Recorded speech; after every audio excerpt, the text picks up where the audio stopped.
ulikuwa unalenga nini? Nilikuwa nalenga kuonyesha kwamba hakuna kitu ambacho kinaleta raha na furaha sana kujikuta upo katika kundi ambalo lilichaguliwa na mfalme. Sisi tunashukuru Mungu kuona jinsi alitupendelea sisi kama watoto, akatuzawadia kuwa watoto wa ufalme. Amena sana. Saliponaka. Unajua zile habari? Aliponaka kisha nao wakeyua kama mwinchi ya Israeli mko Mungu. Ule mtoto njoo mwenye alikuwa amebisababisha. Kumbe mtoto mzuri yeyote ambaye anamutii Mungu, ambaye anamheshimu Mungu, anawezi sababisha fasi kote ambapo iko watu kunajulikana Mungu. Asante sana. Efodi ilikuwa ni nini? Efodi ilikuwa ni nguo ambao makuhani walikuwa wanavala. Na japo simina yua kama efodi ilikuwa inavaliwa na watu ambao ni wa umri mkubwa, wale wa 25 wa miaka 25. Sasa yeye alikuwa na miaka ngapi? Lakini Samueli yeye alikuwa na miaka 12. Amina sana, amina.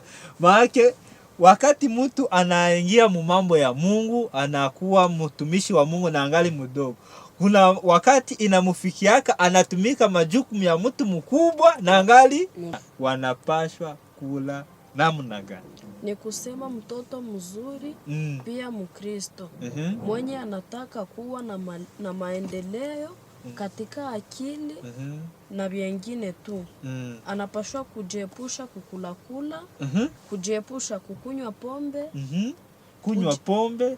Kuna watoto ambao wanakunywa pombe. Ndio. Na kuvuta sigara hata. Hawa wanakufa vibaya kweli. Mwalimu, kwa vitu ambavyo vinaweza haribisha mtoto, kuna pia kuwa na marafiki wabaya.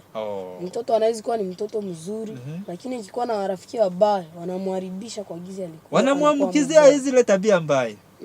Nasikia mtoto mzuri kama alisha bisikia kwa juu huko shairi yenye inasema mlee mtoto katika njia impasayo, naye hata iacha hata atakapokuwa mzee. Amen. Nikusema ule mwenye ataacha mtoto na anatembelea katika njia ya mzuri ni mzazi.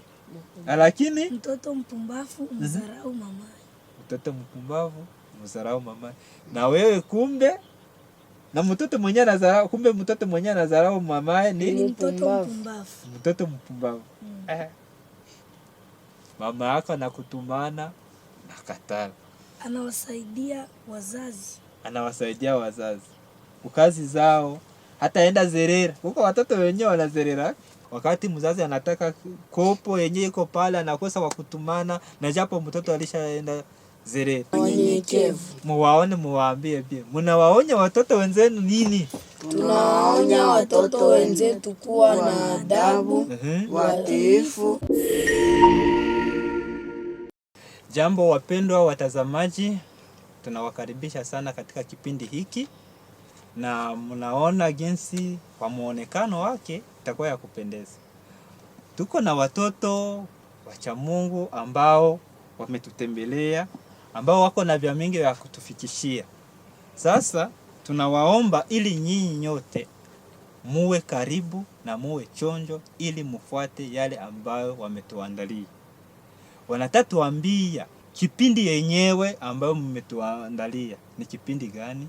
Umuhimu wa watoto kazini mwa Mungu. Asante sana. Umuhimu wa watoto kazini mwa Mungu. Inaonekana kama ni kipindi kizuri sana. Tunataka tutembee na nyinyi tukiwa tumetambuana. Mimi kwa majina naitwa Dusingize Jean. Na tunataka huyu kaka naye ajitambulishe kwa majina ili naye mumfahamie. Kwa majina naitwa kwa Gadi Baraka. Na wewe? Kwa majina naitwa Asante Mkulima. Asante Mkulima, asante pia. Na wewe? Kwa majina naitwa Filemo Bahati. Filemo Bahati. Na wewe kaka? Kwa majina naitwa Heri Hamuri. Heri Hamuri. Mungu awabariki nyinyi nyote. Amen. Sasa kila mtu inaonekana kuwa iko na chenye amelenga tuambie. Sasa wewe Baraka, na njoo wewe tutaanzia, umetuandalia nini? Nimependa niwaonyeshe upendo wa Mungu kwa watoto wake. Upendo wa Mungu kwa watoto wake. Asante, naye ametuandalia ni ili tuwaambie gisi watoto wazuri pia wa Kristo gisi wanapashwa kula. Amen. Na wewe Filemo, uko mahali hapa kwa ajili gani? Ili tuwaambie umuhimu wa watoto kazini mwa Mungu. Umuhimu wa watoto kazini Mwa Mungu. Na wewe Heri? Ni kusudi tuwaambie tabia zinazodhihirisha watoto watiifu nyumbani hata na ndani ya society. Amena sana.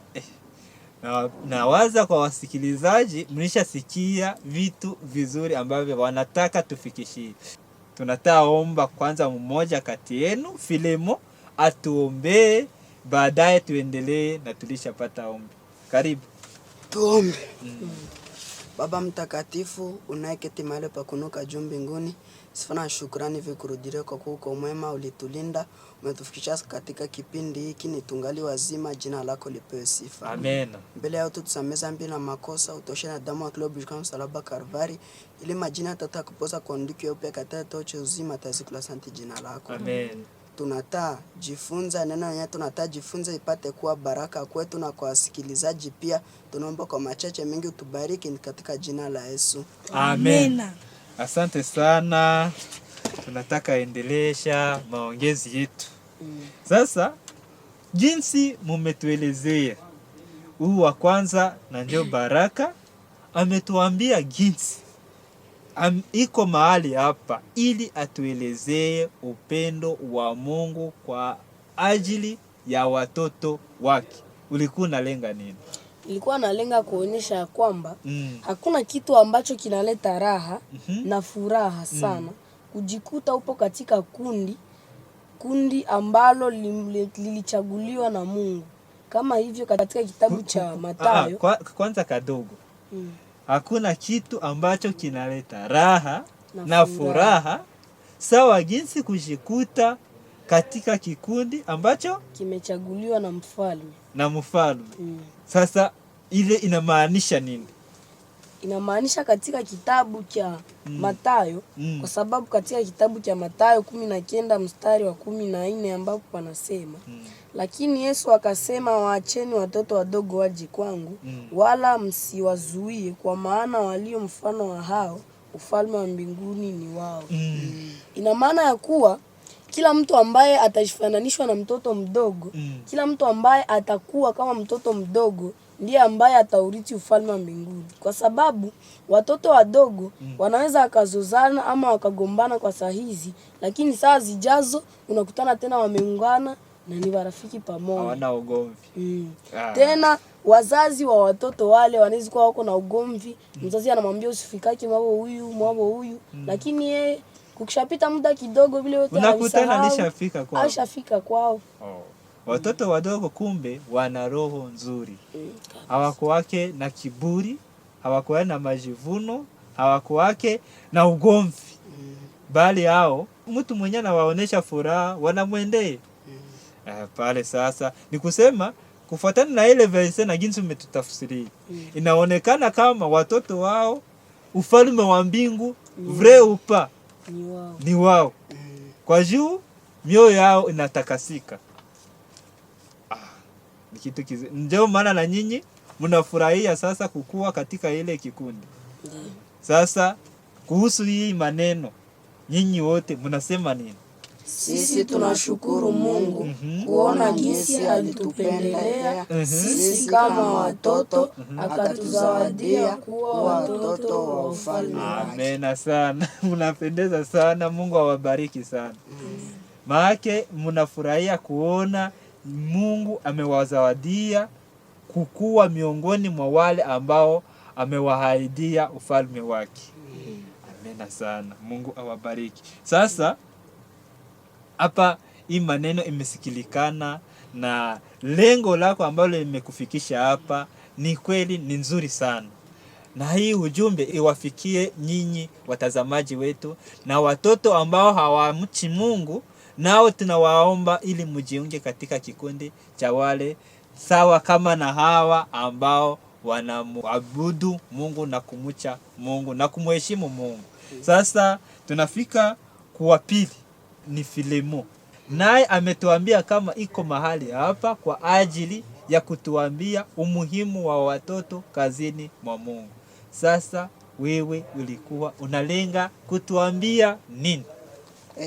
Katika umuhimu wa watoto kazini mwa Mungu, kuna watoto wengi ambao walikuwa vielelezo kazini mwa Mungu, na wale watoto walikuwa watoto wazuri. Wa kwanza tutataja mtoto Abeli. Mtoto Abeli ni mtoto ambaye alikuwa akifurahia upendo wa Mungu ambao alizihirisha kwa wazazi wake. Wakati walipoasi wakakula tunda, lakini Mungu akawaonesha upendo, na ndio ambao ule mtoto alizihirisha ile upendo. Maana alipenda Mungu kwa jinsi aliwazihirishia upendo wazazi wake, na pale pale wakati walikuwa wameasi hakuwaua directement, bali aliwatafutia ukombozi na akawatafutia jinsi waishi tena, na japo amri ayo ilikuwa imesema wanastahili kufa. Sasa asante sana. Pia kuna mwingine mtoto ambaye alikuwa kielelezo ambaye ni Yusufu, aliyekomaa akiwa furaha ya baba yake. Huyu mtoto alikuwa kielelezo mpaka akaenda kuwa mtu mkubwa katika nchi, hata kama wandugu yake walimtendea mambo mabaya, lakini akawarudishia wema. Ndio maana naye anakuwa kielelezo kama mtoto mzuri. Amena sana. Ule mtoto nawe unamuelewa? Ndiyo. Yusufu alikuwa mtoto mzuri sana. Mtoto wa tatu ni mtoto mdogo sana, aliyetekwa ambaye nchi yake walikuwa kuishambulia katika nchi ya Israeli, wakekuwa kumkamata mateka, lakini alipofika kule mke wa Naamani akemwambia pali ambako atakuta mtumishi wa Mungu apatie mume wake dawa, na kwa kweli ule mtoto alikuwa kielelezo kizuri mpaka ule mwanaume jemadari wa nchi ya Suria akaenda akapona. Ule ni mtoto wa kitabu gani? Ule ni mtoto wa kitabu cha Wafalme wa Pili sura ya 3:2 mpaka 3 unarukia 6. Tusomee pale basi tusikie ule mtoto. Tusikie kama nako panatuambia nini. Kitabu cha Wafalme wa Pili. Mtoto mwenye aliachaka nchi yote inayua Mungu. Panatuambia hivi. Na Wasuria walikuwa wametoka vikosi wakashukua mfungwa mmoja, msichana mdogo kutoka nchi ya Israeli. Na alikuwa msichana? Alikuwa msichana mdogo. Naye alitumikia mke wa Naamani. 3, akamwambia bibi yake, laiti bwana wangu angekuwa pamoja na yule nabii aliye katika Samaria, maana angemponyesha ukoma wake. Inaonekana huyu mtoto alikuwa mtoto mzuri. Alikuwa hakuwa na ugomvi. Walikuwa wamemupeleka akekuwa mtumwa, tena anaanza yeye hata bakia na ile chuki ya moyo ya rohoni, aseme hivi vyenyewe vimenileta huku, kwa juu kimegonjwa, acha nikiache kikufu. Lakini yeye roho nzuri, kwa juu alikuwa ni mtoto mcha Mungu, juu mtoto mwenye anampenda Mungu, hakuwa na ugomvi au hakuwa na chuki, akisema acha huyu bwana yangu. Kwa juu kule kwetu Muisraeli kuko mganga, kwanza hata kama njoo kwe walinitoshaka, nimwambie kama kule kuko mganga mwenye anawezi muponesha. Na kwa sababu ya ile tabia nzuri ya ule mtoto, alikuwa mtoto mdogo, hawakuona gisi ni maneno ya ule mtoto mdogo, kwa sababu alikuwa na tabia nzuri, wakamwamini na wakienda akapona. Ule mtoto si mzuri sana. Wewe unaweza msema ako nini? Mimi nazitakia wasikilizaji watoto ambao wanatufuata nao wawe kama wewe mtoto. Asante sana. Sasa ile verse ya 6 hayo ilikuwa inasema, ile verse ya 6 nayo natuambia hivi. Akapelekea mfalme wa Israeli barua ile kusema, barua hii wakati inapofika kwako, tazama, nimetuma mtumishi wangu Naamani kwako ili umponyeshe ukoma wake. Na ilikuwa wakati mfalme wa Israeli aliposoma barua hii, alipasua mavazi yake akasema, mimi ni Mungu niue na kufanya kuwa na uzima, hata mtu huyu akanitumia mtu nimponyeshe ukoma wake. Oh. Kumbe ilifika kiwango na wafalme nao wakaandikiana juu ya ule mtoto. Ule mfalme wa Suria akaandikia mfalme wa Israeli kusudi amutumie jemadari wake mwenye alikuwa anaongoza vikosi ili amuponye. Ule inaonekana jinsi hapa wanasema mwa kitabu, ule mfalme wa Israeli alikuwa haiwe kama mwinchi yake kuko mtu mwanawezi kuponya ukoma. Kisha sasa jinsi nilisikia hapa, Elisa njo mwenye aliambiaka mfalme aseme wacha akuje. Ndiyo. Ase watayua jinsi mwinchi ya Israeli muko Mungu. Ina maana kuna habari nzuri kuwa ule mgonjwa wa ukoma aliponaka. Ndiyo. Saliponaka. Ndiyo. Tunajua zile habari. Ndiyo. Aliponaka kisha nao wakeyua kama mwinchi ya Israeli muko Mungu. Ule mtoto njo mwenye alikuwa amevisababisha. Kumbe mtoto mzuri yeyote ambaye anamutii Mungu, ambaye anamheshimu Mungu, anawezi sababisha fasi kote ambapo iko watu kunajulikana Mungu. Asante sana. Tunawashukuru sana. Una mwingine mtoto basi kuna tatu ambie? Ndiyo. Nani? Kuna mwingine mtoto ambaye anaitwa mtoto Samueli. Samueli naye alikuwa kama mtoto mwenye tabia nzuri. Akiwa na miaka 12 akaweza kuvalishwa efodi. Amena. Efodi ilikuwa ni nini? Efodi ilikuwa ni nguo ambao makuhani walikuwa wanavala. Na japo simina hiyo kama efodi ilikuwa inavaliwa na watu ambao ni wa umri mkubwa, wale wa 25 wa miaka 25. Ndiyo. Sasa yeye alikuwa na miaka ngapi? Lakini Samueli yeye alikuwa na miaka 12. Amina sana, amina. Maana wakati mtu anaingia mu mambo ya Mungu, anakuwa mtumishi wa Mungu na angali mdogo, kuna wakati inamufikiaka anatumika majukumu ya mtu mkubwa na angali mdogo. Merci sana, Mungu akubariki. Asante. Sasa tunafikia kumwengine. Na waza wapendelevu wetu wa kipindi hiki, na nyinyi mmefurahia sana hii maneno. Tunafikia mwingine naye ili atuambie yale ambayo ametuandalia. Ni dada Asante. Naye ametuambia hivi. Iko mahali hapa ili atuambie watoto wazuri pia wa Kristo jinsi wanapashwa kula. Sasa ulikuwa unalenga nini? Watoto wazuri wa Kristo tena wanapashwa kula namna gani? Ni kusema mtoto mzuri pia Mkristo mwenye anataka kuwa na maendeleo katika akili na vyengine tu. Anapashwa kujiepusha kukula. Cha kwanza umesema anapashwa jiepusha kukula. Kujiepusha kukunywa pombe. Kunywa pombe. Kuna watoto ambao wanakunywa pombe. Ndiyo. Na kuvuta sigara hata. Hawa wanakufa vibaya kweli. Sasa ndio maana we uko mahali hapa ili uwaonye wajiepushe na hivi. Kukula inaweza sababisha mtoto hata kuwa na tabia nzuri na hata kuwa na akili. Tena kukunywa pombe. Ayo inaweza, mimi naonaka jinsi na watu wakubwa wakati wamekunywa pombe unaonaka mafikiri lishapotea. Sasa ikifika kumtoto mwenye haya kuwa na viungo ambavyo vinakomaa, inaweza muharibu ambavyo haviwezi stahimili kweli. Anaweza kufa vibaya kweli. Hata na vitu ambavyo vinaweza kusisimua mwili. vitu vya kusisimua mwili. Na mko na kahawa Ndio. na nini Na hata kadhalika zingine. Na- pilipili. na pilipili. Pilipili. Ah, Hata pilipili na pima.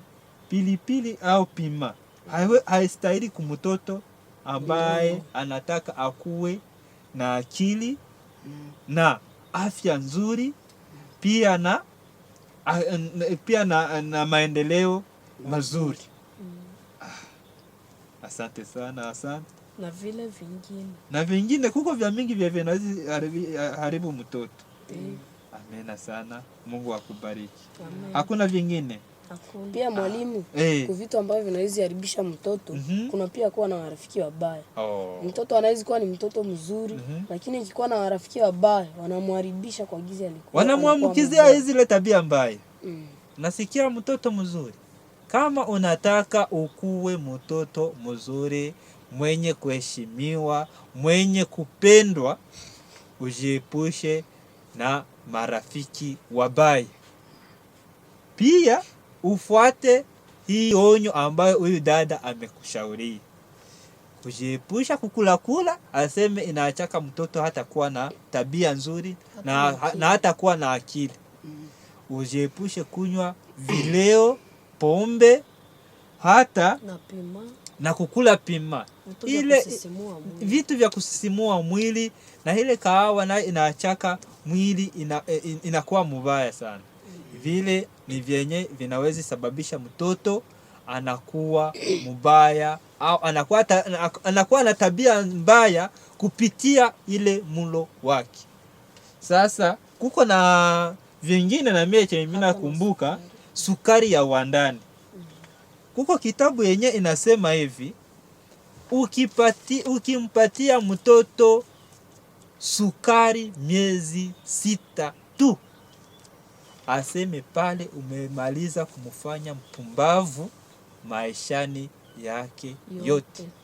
Atakuwa mtoto mpumbavu, atakuwa mtoto mwenye kazarau, atakuwa mtoto mwenye hasikilize maonyo. Ule mtoto maana utakutana ni mtoto mwenye hakuwake na adabu fasi kote kwa hiyo. Ni kusema vile vyote na wewe mzazi unapashwa sikia maneno haya ili uwalinde watoto wako. Juu mtoto huko wakati yeye hawezi kuwa na nguvu ya kujiepusha na vitu kama hivi. Lakini kama wewe mzazi kaenda na huko namfundisha kadogo, unakutana ule mtoto alisha visikia. Kwa juu huko shairi yenye inasema mlee mtoto katika njia impasayo, naye hata iacha hata atakapokuwa mzee. Amen. Nikusema ule mwenye ataacha mtoto na anatembelea katika njia ya mzuri ni mzazi wake. Amen sana.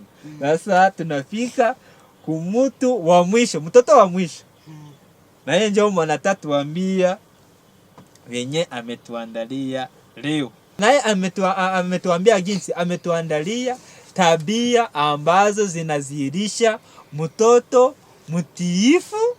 Mtoto mtiifu nyumbani hata na ndani ya society. Na ndani ya society. Maana mjamii yenye ya watu wa mingi. Hapa kwenye tunayakalia, kwenye mazingira, kwenye wapi, fasi kote kwenye anatembea. Mitaani, kanisani, mwajirani. Asemi anatatuambia tabia zinazozihirisha mtoto mzuri, mtiifu pale kote ambapo anaenda, nyumbani hata na kwenye anaenda. Ni tabia gani? Tabia ambazo zinazihirisha mtoto mtiifu. Kuna kutii wazazi. Kutii wazazi. Kutii wazazi tutaona katika kitabu cha Mezali. Mezali 15:12 panasema hivi. Mezali 15:12. Kutii wazazi kwanza. Mtoto mwenye hekima umfurahisha babaye. Mtoto mwenye hekima umfurahisha babaye. Lakini mtoto mpumbavu umdharau mamaye. Ile hayo inaogopesha kweli. Aseme mtoto mwenye hekima kumfurahisha babaye. Maana ni kusema ukiwa mtoto mwenye hekima, saa vile jinsi hawa wamekuwa wametuambia, wale watoto zile tabia zote zenye zilizilisha hawa watoto wenyewe hawa wametuambia, maana zilikuwa ni tabia za kufurahisha wazazi. Saa wale ambao huyu kaka ametuelezea zilikuwa ni tabia ambazo zilikuwa zinawafurahisha wazazi. Saa ametuambia sasa Mwele mwenye alikuwa faraja kwa mzee Eli. Ule wakati watoto wa Eli hao walikuwa ni wapumbavu, lakini ule mtoto mwenyewe ametuambia amevaa efodi na iko na miaka 12, yeye alikuwa ni furaha kwa ule mzee mwenye alikuwa na vitoto vipumbavu. Havyo vilikuwa natenda dhambi. Sasa anakosa akimbilie wapi? Anakimbilia kwa kale katoto yenye kalikuwa ni hekima. Sawa vile jinsi aseme mtoto mwenye hekima ni furaha kwa wazazi. Lakini mtoto mpumbavu mzarau mamaye. Mtoto mpumbavu mzarau mamaye. Na wewe kumbe na mtoto mwenye anazarau, kumbe mtoto mwenye anazarau mamaye ni mtoto mpumbavu. Mtoto mpumbavu. Mama yako anakutumana na katala. Anasema leta kile kitu, unakwepa, unaenda fasi nyingine. Unapandisha mabega. Ule ni mtoto ni mpumbavu. Anajifanya sawa hasikii. Wewe ni mtoto mpumbavu. Maana wewe ni wakulemelea wazazi, ni wakuleta machozi kwa wazazi wako. Kwa juu mtoto wa hekima yeye anaacha wanafurahi, wanamfurahia. Lakini na watu wengine wakishaona mtoto wa vile, nao wanaanza kasema, ule mtu wa pale iko na katoto kazuri.